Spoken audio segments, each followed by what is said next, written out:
الحمد لله رب العالمين والصلاة والسلام على أشرف الأنبياء وسيد المرسلين الذي كان نبيا وآدم بين الماء والتين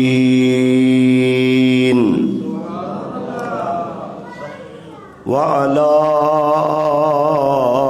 آله الطيبين وأصحابه الراشدين أما بعد فأعوذ بالله من الشيطان الرجيم بسم الله الرحمن الرحيم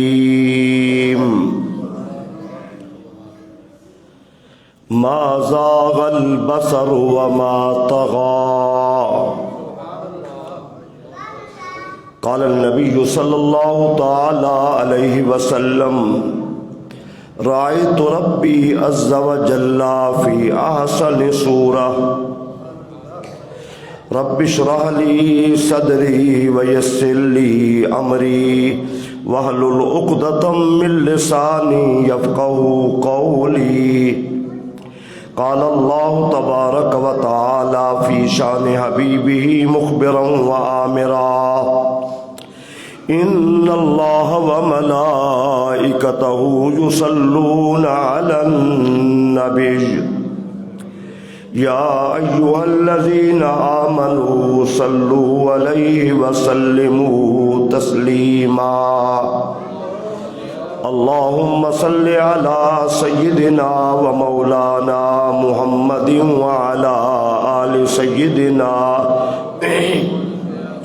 وأصحاب سيدنا ومولانا محمد وبارك وسلم وصلوا عليه صلاة وسلاما عليك يا سيدي يا رسول الله وعلى آلك وأصحابك يا سيدي يا حبيب الله۔ اللہ رب العزت کی حمد و ثنا حضور نبی رحمت شفیع امت خاتم النبیین صلی اللہ تعالی علیہ وسلم کی ذات اقدس پر درود و سلام عرض کرنے کے بعد دعا ہے اللہ کریم ہم سب کو حضور نبی رحمت کی عظمتوں کو سمجھنے کی توفیق عطا فرمائے۔ جمعہ کے خطبہ میں بھی آپ نے اسی موضوع کے حوالہ سے کچھ باتیں سماعت فرمائی تھیں۔ حضور کا رات کے تھوڑے سے حصہ میں معراج شریف کرنا، یعنی مکہ مکرمہ سے بیت المقدس اور پھر وہاں سے پہلے دوسرے تیسرے چوتھے پانچویں چھٹے ساتویں آسمان پر، پھر سدرۃ المنتہا پہ پہنچنا، پھر اللہ کے عرش پہ جانا، اللہ سے ملاقات کے بعد واپس تھوڑے وقت میں آ جانا، یہ حضور کا بہت بڑا معجزہ ہے۔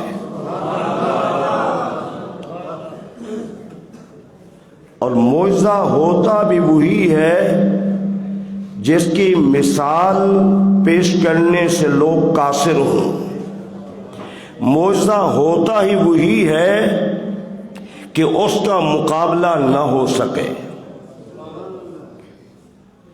پہلے تو ذرا معجزے کو سمجھے۔ اللہ کریم نے کئی انبیاء کرام کے معجزات کا ذکر قرآن میں فرمایا ہے۔ دیکھیں حضرت صالح علیہ السلام کا معجزہ کیا تھا؟ قوم نے کہا کہ ہم پتھروں سے پہاڑوں سے بڑی بڑی مورتیاں بناتے ہیں، تم اگر اللہ کے نبی ہو ہمارے سامنے ہاتھ پہاڑ میں ڈالو وہ اونٹنی جو 10 ماہ کی حاملہ ہو نکالو اور ہمارے سامنے آنے کے بعد بچے کو جنم دے، ہم مان جائیں گے۔ تو بہت کثیر تعداد میں لوگ جمع ہیں، آپ گئے، یوں ہاتھ پہاڑ میں ڈالا، اونٹنی کو نکال کے سامنے کھڑا کیا اور ان کے سامنے اسی گھڑی اونٹنی نے بچہ جنم دیا۔ اب اس کے سامنے کوئی طاقت ہے کہ جو ایسا کر سکے؟ پوری قوم جمع ہو جائے نہیں کر سکتی۔ حضرت موسیٰ علیہ السلام کا معجزہ قرآن میں ذکر ہے، 70,000 جادوگر رسیاں سانپ چھوڑ کر میدان کو بھر دیا، لاٹھیاں ڈالیں، رسیاں ڈالیں، لیکن اللہ کے نبی نے اپنے آشے کو ڈالا تو آنن فانن ایک اللہ کے نبی کے معجزے نے اژدہا کی صورت میں سارا میدان صاف کر دیا۔ اس کا مقابلہ ہو سکتا ہے؟ نہیں، یہ نبی کا معجزہ ہے۔ حضرت عیسیٰ علیہ السلام آپ ذرا دیکھیں، جو پیدائشی نبینا ہے، آپ ہاتھ پھیرتے دیکھنے لگ جاتا، قریب المرگ آدمی کے منہ میں دوائی ڈالتے تو وہ تندرست ہو جاتا، لیکن مرنے کے بعد کوئی زندہ نہیں کر سکتا تھا۔ اللہ کے نبی عیسیٰ علیہ السلام نے مردہ زندہ کر دیے، یہ آپ کا معجزہ تھا۔ اور پھر یہ یاد رکھیں، جو اللہ نے حضور کو معجزے دیے ہیں اس کی مثال نہیں ملتی۔ دیکھیے، چاند کو اشارہ کیا تو 2 ٹکڑے ہو گیا، دنیا مثال پیش کر سکتی ہے؟ آپ کے اشارے سے ڈوبا ہوا سورج واپس آ جائے، کوئی مقابلہ ہو سکتا ہے؟ یعنی معجزہ ہوتا ہی وہی ہے کہ دنیا اس کی مثال نہ پیش کر سکے، دنیا اس کا مقابلہ نہ کر سکے، وہ معجزہ ہوتا ہے۔ پھر آپ دیکھیں، ایک موقع پر نبی رحمت کے صحابہ سے پانی ختم ہو گیا، فرمایا پانی جمع کرو۔ ایک پیالے میں تھوڑا سا پانی جمع ہوا، میرے نبی رحمت نے اپنی انگلیاں ڈال دی، چشمے جاری ہو گئے۔ اللہ اکبر! 1400 سے زائد صحابہ کرام تھے، سب نے سیراب ہو کے پیا، مشکیزیں بھر لیے، اپنی سواریوں کو پلا لیا۔ اب جب ایک صحابی سے سوال ہوتا ہے کتنا تعداد تھی، کہا 1400 سے اوپر ہم تھے، واللہ قسم اللہ ذوالجلال کی اگر ہم 1,00,000 بھی ہوتے سب سیراب ہو جاتے۔ اس معجزے کا مقابلہ ہو سکتا ہے؟ نہیں ہو سکتا۔ باتیں ذرا غور کریں۔ حضرت جابر کے گھر میں 5 سے 6 آدمی کا کھانا ہے، فرمایا میرے آنے سے پہلے تقسیم نہیں کرنا۔ سینکڑوں صحابہ حضور لے کر پہنچ گئے، سب کے سامنے اپنی لعاب دہن آٹے میں بھی ڈال دی اور سالن میں بھی ڈال دی، سینکڑوں صحابہ کرام کھا گئے۔ حضرت جابر کہتے مجھے نہیں معلوم کہ پہلے زیادہ تھا یا اب زیادہ ہے۔ اللہم صلی علی سیدنا و مولانا محمد وعلی آل سیدنا و اصحاب سیدنا و مولانا محمد وبارک وسلم وصلو علیہ صلاۃ و سلام علیک یا سیدی یا رسول اللہ وعلی آلک و اصحابک یا سیدی یا حبیب اللہ۔ یہ آپ کے معجزات ہیں۔ ساری دنیا اگر اپنی عقل استعمال کرے نہیں سمجھ آ سکتی، اسی لیے تو بڑے بڑے لوگ گمراہ ہو گئے، تسلیم نہیں کیا واقعہ معراج کو۔ سر سید جسے لوگ کہتے ہیں جی بڑے اس کی خدمات ہیں مسلمانوں کی تعلیم کے حوالے سے، سوچ نظریے کے حوالے سے، وہ بھی اس حوالے سے گمراہ ہو گیا۔ سر سید نے بھی حضور کے واقعہ معراج کا انکار کیا ہے، اور بڑے بڑے فلاسفر بھی گمراہ ہو گئے۔ کیوں گمراہ ہو گئے؟ اپنی عقل استعمال کی۔ ذرا آپ توجہ کریں، اللہ کی تخلیق میں، میرے جمعہ پہ الفاظ تھے، اللہ کی تخلیق میں اور اللہ کی جو قدرتیں ہیں، آسمانوں کی تخلیق، عرش الہی، اور پھر روئے زمین، پھر پوری کائنات، جس طرح یہ بڑی تخلیق ہے، بڑی قدرت ہے، اس طرح میرے نبی کا واقع معراج والا معجزہ بھی بہت بڑی قدرت ہے۔ ذرا توجہ، میں یہ تھوڑا سا جو ہے نا تمہید باندھ رہا ہوں کہ آپ سمجھیں میری بات۔ پھر آپ دیکھیں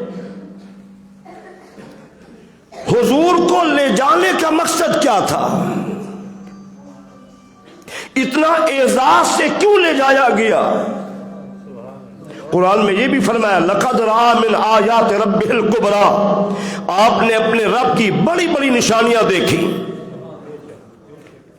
لیکن آپ ذرا غور کریں، کچھ لوگوں نے کہا گئے ہیں حضور، مکہ مکرمہ سے بیت المقدس گئے ہیں، پھر آسمانوں پہ گئے ہیں، سدرۃ المنتہا پہ گئے ہیں، لیکن اللہ کا دیدار نہیں ملا، باقی سب کچھ دیکھا ہے۔ تو یہ یاد رکھیں، جو جنت میں جانے کے بعد وجوہ یومئذ ناظرۃ الی ربہا ناظرہ، کہ جنت میں جانے کے بعد اللہ کو لوگ دیکھیں گے، جنت میں طاقت بڑھ جائے گی، قوت بڑھ جائے گی، آنکھوں کا نور بڑھ جائے گا۔ یاد رکھیں، جو جنت میں ایک جنتی کو طاقت قوت ملے گی، اس سے تو کئی گنا طاقت حضور کی دنیا میں تھی۔ ٹھیک ہے نا؟ مثال، دنیا کے اندر جو تندرست توانا، جن پہ پورا شباب ہو، 40 مردوں کے برابر حضور کی طاقت تھی جسمانی۔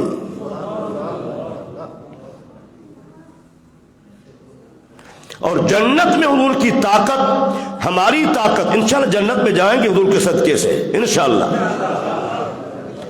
میں تو جب سے ترجمہ پڑھانے لگا ہوں 30 مرتبہ ماشاءاللہ ہمارے کئی ساتھی گئے ہیں، 35-40 کی کلاس سے بڑا ماحول ہوتا ہے الحمدللہ، اور ہمارے کئی ساتھی فوت ہوئے تو بڑی اچھی موت آئی،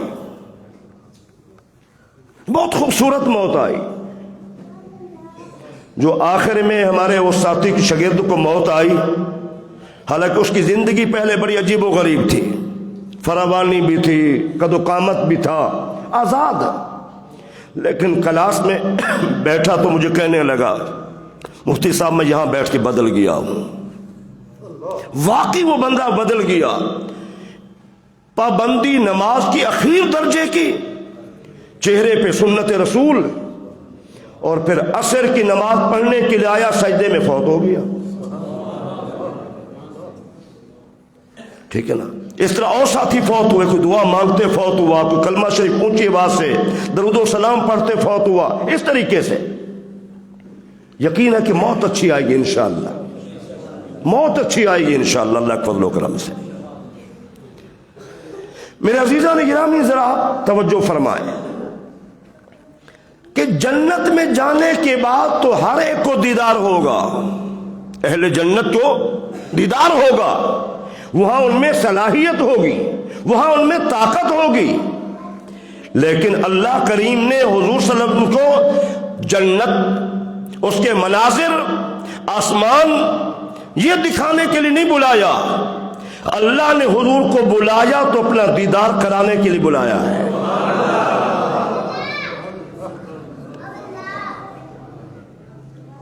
اب حدیث تو یہ بات سنیے ذرا کہ یہاں سے تو رکاوٹ ہی کوئی نہیں تھی، حضور نماز پڑھا رہے ہیں، حالت نماز میں حضور صلی اللہ علیہ وسلم ہاتھ اوپر اٹھایا، صحیح حدیث ہے مسلم شریف کی، کوئی اس میں نہ راوی ضعیف ہے نہ سند ضعیف ہے، کسی حوالے سے بھی نہ موضوع ہے نہ ضعیف ہے، نہیں، صحیح حدیث ہے، متفق علیہ حدیث ہے۔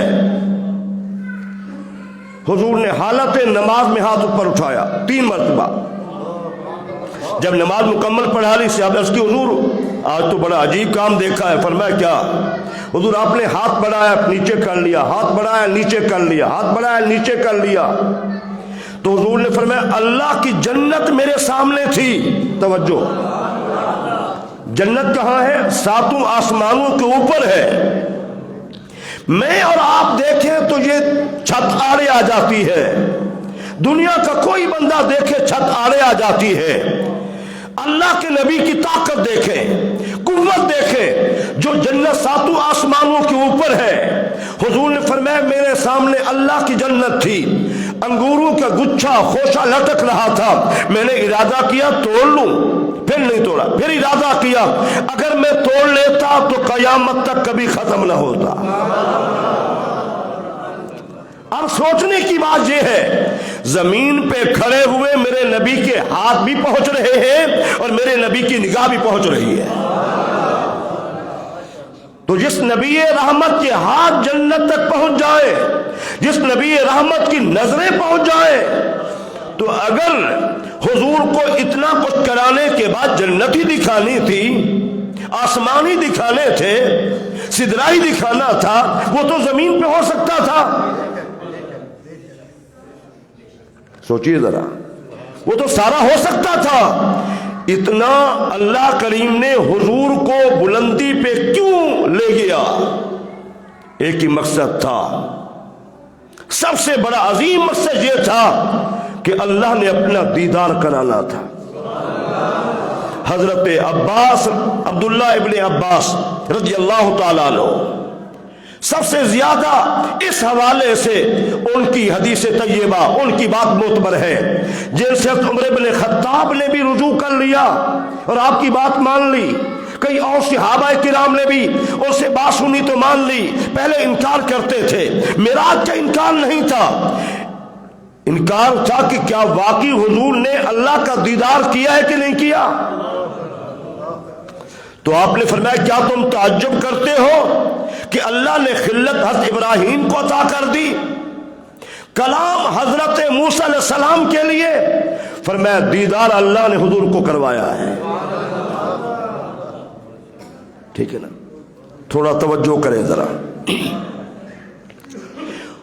حضور نبی رحمت شفیع امت، اللہ کریم نے زمین سے کہاں سے شروع کروایا؟ مکہ مکرمہ سے بیت المقدس۔ بیت المقدس اللہ نے کیوں بلوایا؟ اس لیے کہ تمام انبیاء کرام کا قبلہ وہی تھا اور میرے نبی کا پہلا قبلہ وہی تھا، اور انبیاء کرام کو بلا کر، تمام انبیاء کرام کو بلا کر حضور کو مصلی امامت پہ کھڑا کر کے سب کے آگے امام بنا دیا، تاکہ حضور عام لوگوں کے امام نہیں ہے، نہ ہاشمی خاندان تک، نہ قریشی خاندان تک، نہ حبشی خاندان تک، نہ انصار مدینہ تک، بلکہ حضور تو اللہ کے جو اعلیٰ قسم کے لوگ انبیاء ہیں، حضور ان کے بھی امام ہیں۔ واقعہ معراج یہ یاد رکھنا، انکار کیوں کیا؟ اگر آج اس وقت بھی ہم اپنی عقل استعمال کریں، عقل کے گھوڑے دوڑائیں، عقل میں 300 خزانے ہیں، کسی کے کم، کسی کے زیادہ، کسی کے عقل پہ پردہ ہوتا ہے، کوئی مجنون ہوتا ہے، کسی کی عقل کمزور ہوتی ہے، اور جو 300 خزانے عقل کے ہیں یہ کسی کو ملتے ہیں۔ یہ 300 خزانے استعمال کریں، ذہن نہیں مانتا، ذہن مانتا ہی نہیں ہے کہ حضور رات تھوڑے سے حصے میں جائیں اور پھر واپس آ جائیں، نہیں مانتا۔ اسی لیے سب سے زیادہ کفار مکہ نے اسی بات پہ شور مچایا۔ اور پھر یاد رکھیں کہ جب ابو جہل نے بھی مکہ مکرمہ میں حضور سے سننے کے بعد صدیق اکبر کے پاس حاضر ہوا، کہا صدیق ایک بات ہے، کہا کرو۔ کہا ایک آدمی کہتا ہے میں رات کے تھوڑے سے حصے میں بیت المقدس پہنچا ہوں، اور پھر وہاں سے آسمانوں پہ گیا ہوں، پھر اسے اوپر گیا ہوں، پھر واپس آ گیا ہوں۔ تو آپ نے فرمایا کس نے کہا ہے؟ کہا تمہارے ساتھی نے کہا ہے۔ کہا اگر میرے ساتھی نے، اللہ کے نبی نے فرمایا ہے تو پھر سچ ہے۔ اللہ اکبر کبیر۔ پھر آپ نے ذرا تأمل نہیں کیا، ذرا تأمل نہیں کیا۔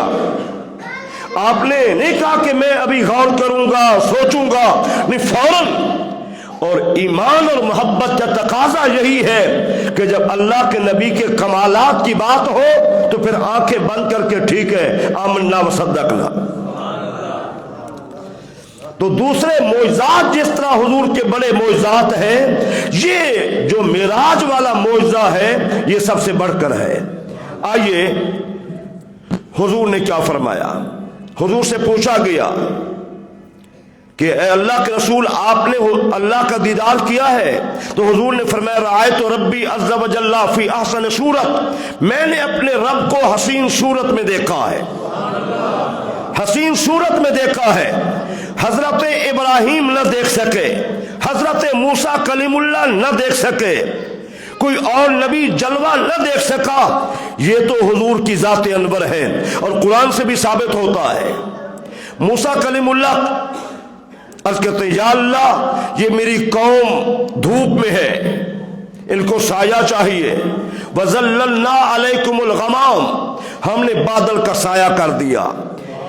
5 سے 6 لاکھ افراد تھے، سب پہ بادل نے سایہ کر دیا، قرآن میں ہے۔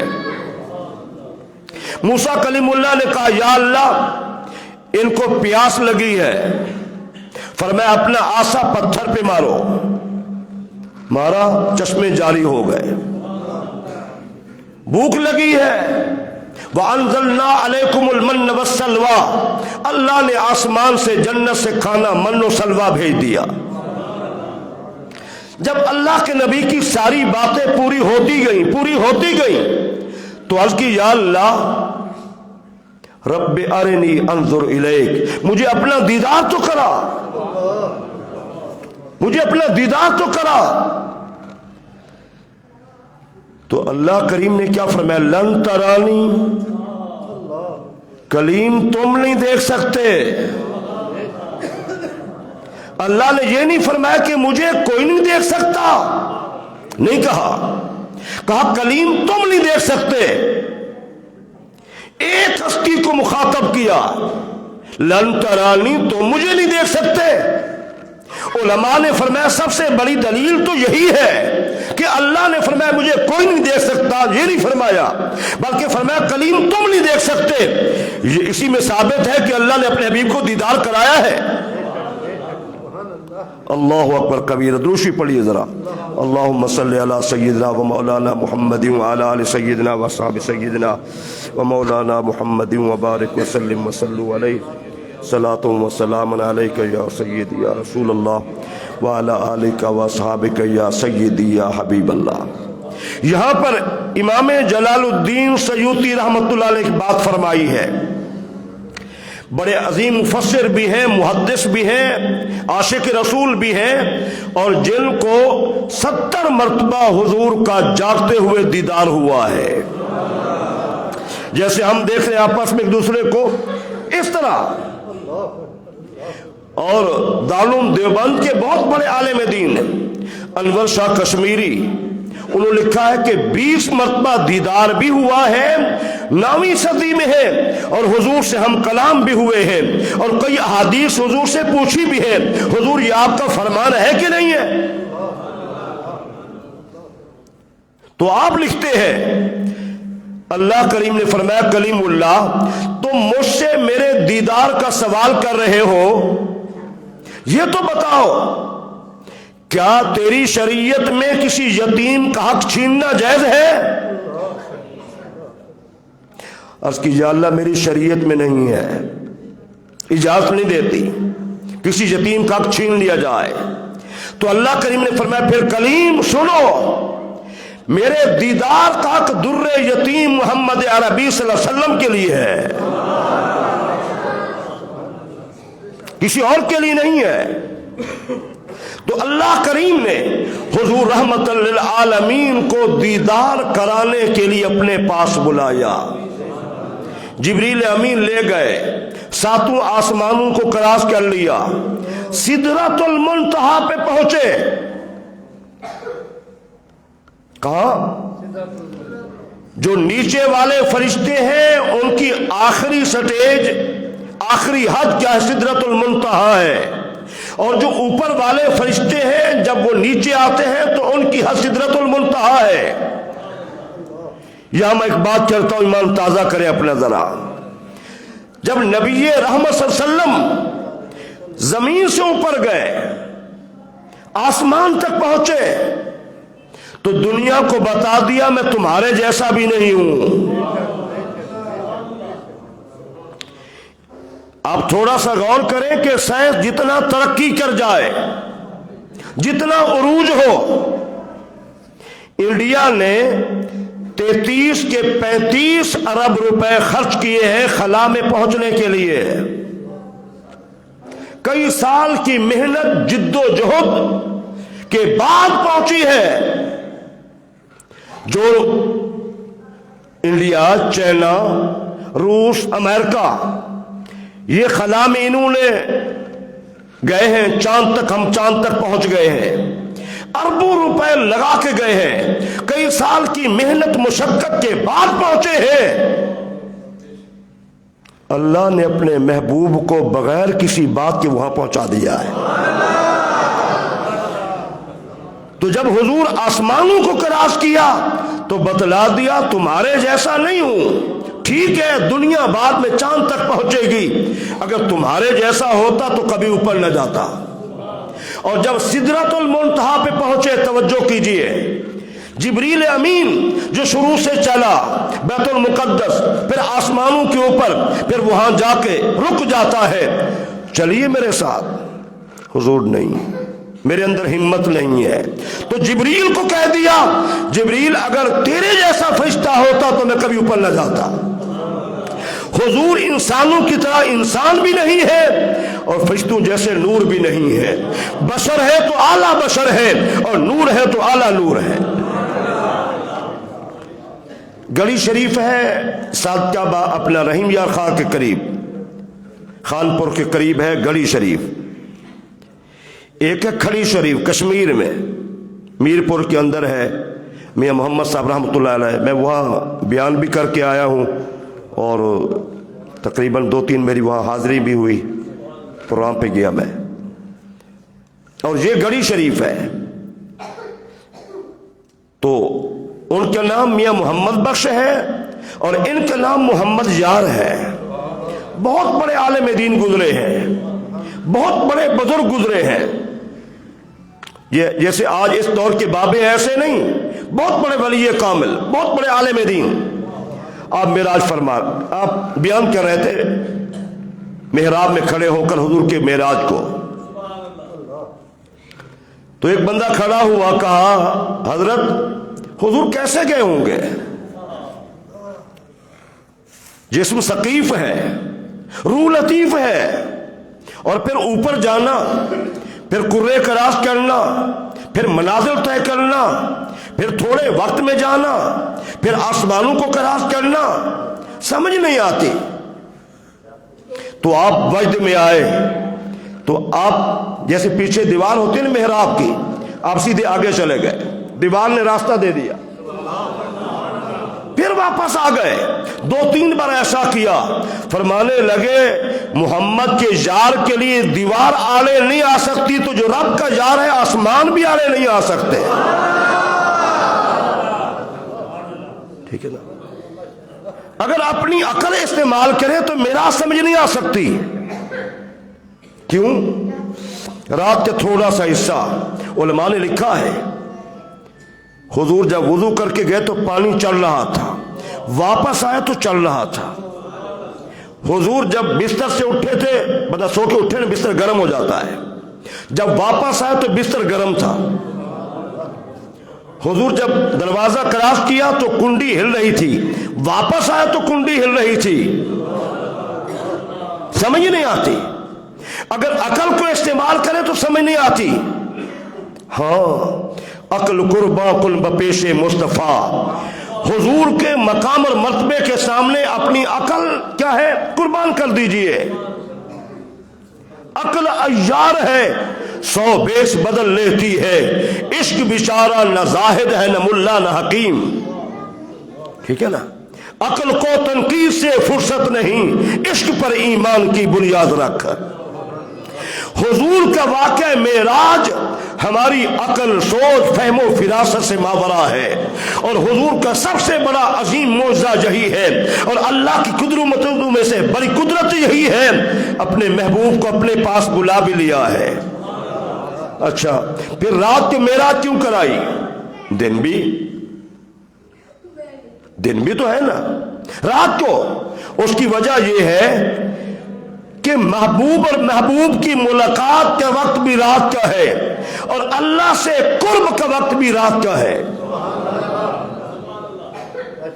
ٹھیک ہے نا.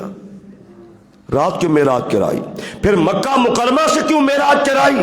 بہت بڑی حکمتیں ہیں. اس لیے کہ جتنا حضور کی ذات انور پہ ظلم و ستم یہاں ہوا ہے مدینہ طیبہ میں نہیں ہوا. جتنا تکالیف والی زندگی حضور کی یہاں گزری ہے مدینہ طیبہ میں نہیں گزری، اور جتنا زیادتی آپ پر یہاں ہوئی ہے کہیں نہیں ہوئی. تو اللہ نے بلا کر آپ کے سارے غم دور کر دیے. صدمے بھی یہاں پہنچے ہیں. آپ کے چچا کا وصال ہے، آپ کی محبوب زوجہ کا وصال ہے، آپ کے دادا جان کا وصال ہے. صدمے یہ بھی یہاں مکہ مکرمہ میں. اور پھر دوسری جانب جادوگر، مجنوں، دیوانہ، شاعر بھی یہاں کہا گیا، اور ہر طرح کا ظلم یہاں کیا گیا. اور ایک بات اور ہے، ایمان تازہ کرنے کے لیے اللہ اکبر کبیرہ، اللہ نے فرمایا محبوب آپ نے اپنی امت کے اعمال کو دیکھ لیے. امتی تو بن چکے تھے، صحابہ کرام کے اعمال شروع ہو چکے تھے. میرے محبوب اب ذرا جنت کو بھی دیکھ لے کہ میں نے جو جنت بنائی ہے وہ کیسی ہے، کس طرح ہے. تو اللہ کریم نے اپنے محبوب کو بہت نوازا، ہماری سوچ سے ماورا، ہماری فکر سے ماورا. تو عزیزان گرامی یہاں مقصد کیا تھا کہ اللہ نے اپنا قرب ثم دنا فتدلی فکان قاب قوسین او ادنی. چونکہ میں نے ابھی 2-3 بیان اور بھی کرنے ہیں تو اس لیے ورنہ دل تو کرتا میں بیان کروں، اور بہت ساری باتیں رہ گئی، بہت ساری باتیں. تو یہ مقام اللہ نے جو حضور کو عطا فرمایا ہے وہ کسی اور کو عطا نہیں فرمایا. یہ سب سے بڑا معجزہ ہے حضور کا کہ حضور نے اپنی آنکھوں سے رب کا دیدار کیا ہے. امام احمد بن حنبل سے جب کسی نے پوچھا تو آپ نے فرمایا رآہ. اتنا کہتے کہتے آپ کی سانس ٹوٹ گئی. کہا رب کو دیکھا ہے، رب کو دیکھا ہے، رب کو دیکھا ہے. اور مشہور صحابی حضرت عبداللہ ابن عباس جو قرآن کے پہلے اس امت میں مفسر ہیں، انہوں نے کہا، حضرت عمر ابن خطاب، باقی صحابہ نے بھی آپ کی بات کو مان لیا ہے.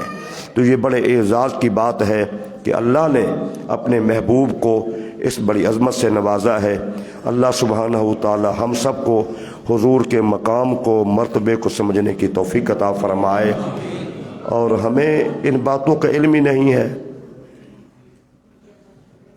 کیونکہ ہم مسجد میں آتے نہیں، ایسے پروگرام کم ہوتے ہیں. تو الحمدللہ اللہ کا احسان ہے، چلو آپ تشریف لائے، محفل کی رونق بھی ہو گئی اور آپ نے حضور کی عظمت بھی سن لی. ہمارے اور باقی لوگوں کے درمیان فرق یہی ہے کہ یہ واقعہ عظمت والا ہے، وہ بیان نہیں کرتے، کم بیان کرتے ہیں، جبکہ قرآن میں بھی ہے اور حدیث میں بھی ہے. صحیح احادیث سے بھی ثابت ہے. قرآن کے 2 مقامات پر، سورہ بنی اسرائیل کے اندر بھی اور سورہ والنجم کے اندر بھی اللہ تعالیٰ نے اس واقعے کو بیان فرمایا ہے. اور تقریباً کئی صحابہ کرام سے یہ حدیث طیبہ معراج کے حوالے سے مروی ہے، صحیح بخاری شریف میں، مسلم شریف میں اور کتب احادیث میں باقاعدہ سب کچھ یہ موجود ہے۔ خدا کا شکر ہے کہ ہم آپ کے اس واقعہ معراج کو ہم اہل سنت مانتے ہیں اور بیان بھی کرتے ہیں۔ اس میں تو بہت ساری حکمتیں ہیں کہ 90,000 علوم اللہ نے حضور کو عطا فرمائے، 90,000 علوم۔ اور قرآن میں یہ بھی بیان کیا فَأَوْحَىٰ إِلَىٰ عَبْدِهِ مَا أَوْحَىٰ، ڈائریکٹ اللہ کریم نے کلام وہاں فرمایا حضور سے، بس اللہ نے اپنے بندے پر جو وحی بھیجی، جبریل امین کے واسطے کے بغیر وحی بھیجی ہے، وہ حضور کی ذات انور کے لیے ہے۔ اچھا مجھے یہ بتائیں، قرآن میں تو تھوڑا سا وقت، مثلا ایک دوست لاہور جاتا ہے دوست کو ملنے کے لیے، دستک دی یا بیل دی، وہ صاحب بہر آئے، خیریت ہے، ٹھیک ہو نا، میں آپ کو ملنے کے لیے آیا تھا، اچھا مجھے اجازت میں جا رہا ہوں، کیا صحیح ہے یہ؟ نہیں، میں کسی کو ملنے کے لیے جاؤں، آپ کسی کو ملنے کے لیے جائیں اور پھر سلام دعا اتنا ہو، نہیں۔ علماء فرماتے ہیں اللہ کے حضور کئی ہزار سال حضور نے گزارے ہیں، کئی ہزار سال گزارے ہیں۔ آپ کہیں گے وہ قرآن تو کہہ رہا ہے قلیلا، رات کے تھوڑے سے حصے میں۔ اچھا محشر کے میدان کا دن کتنا ہوگا؟ 50,000 سنہ، 50,000 سال کا دن ہوگا۔ قرآن میں ہے کہ نہیں ہے؟ جب حضور سے پوچھا گیا حضور وہ تو بہت بڑا دن ہے، فرمایا اہل ایمان کے لیے وہ 5 نمازوں کا وقت۔ کہاں 50,000 سال کا دن اہل ایمان کے لیے 5 نمازیں دن رات میں ہیں، فرمایا ان کے سامنے اتنا وقت ہوگا۔ بیماری کی رات ہو، شدت تکلیف ہو تو ایک رات کئی سال کے برابر ہے، اور مسرت کے لمحات ہو تو پتہ نہیں چلتا۔ تو اللہ کریم نے قرآن میں فرمایا ہے دنیا کے اعتبار سے کہ تھوڑا سا وقت، لیکن اللہ نے اپنے محبوب کو کئی ہزار سال اپنے قرب خاص میں رکھا اور پھر آپ تشریف لائے۔ تو چونکہ حضور کائنات کی روح ہے، جب کائنات سے روح چلی گئی تو وہاں دنیا وہیں رک گئی، کائنات وہیں رک گئی۔ جب حضور تشریف لائے تو پھر حرارت آ گئی، ٹھیک ہے نا؟ اس لیے تشریف لائے تو بستر بھی گرم پایا، پانی بھی چل رہا تھا اور کنڈی بھی ہل رہی تھی، کائنات کی روح تھے چلے گئے۔ میرے عزیزان گرامی، اللہ ہم سب کو اور ہماری اولادوں کو، نسلوں کو قیامت تک حضور کا مقام سمجھنے کی توفیق عطا فرمائے، آمین ثم آمین۔